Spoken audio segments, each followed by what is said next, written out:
കഴിഞ്ഞ 10 വർഷമായി അധികാരത്തിലിരിക്കുന്ന നമ്മുടെ ഗവൺമെൻറ് നടപ്പിലാക്കിയിട്ടുള്ള ജനക്ഷേമകരമായ പദ്ധതികൾക്ക് സ്വാഭാവികമായും ജനങ്ങൾ നല്ല നിലയിലേക്ക് വിലയിരുത്തും, അതിനുള്ള വിധിയെഴുത്തും അതിനകത്ത് രേഖപ്പെടുത്തിയിട്ടുണ്ടെന്നുള്ള കാര്യത്തിൽ ഒരു സംശയവും വേണ്ട.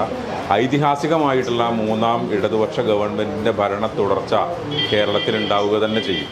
അത് കഴിഞ്ഞ ദിവസങ്ങളിലെ നമ്മൾ എക്സിറ്റ് പോളുകളിൽ UDF അനുകൂലമായിട്ടുള്ള എന്നൊക്കെ പറയുന്ന കണക്കുകൾ പുറത്തു വരുന്ന സമയത്തും അവരും പറയുന്നത് ഇടതുപക്ഷത്തിനൊരു എഡ്ജ് ഉണ്ട് എന്നുള്ളത് തന്നെയാണ്.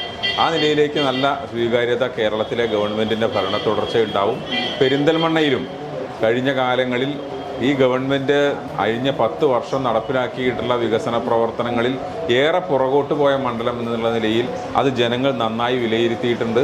അതിൻ്റെ ഭാഗമായി നല്ല നിലയിലേക്കുള്ള ഭൂരിപക്ഷത്തോടു കൂടി തന്നെ പെരിന്തൽമണ്ണയിൽ ഇടതുപക്ഷം നല്ല ഭൂരിപക്ഷത്തോടു കൂടി വിജയിക്കുമെന്നുള്ള നല്ല പ്രതീക്ഷയാണ് ഈ കഴിഞ്ഞ ദിവസങ്ങളിൽ നമുക്ക് ഉണ്ടായിട്ടുള്ളത്.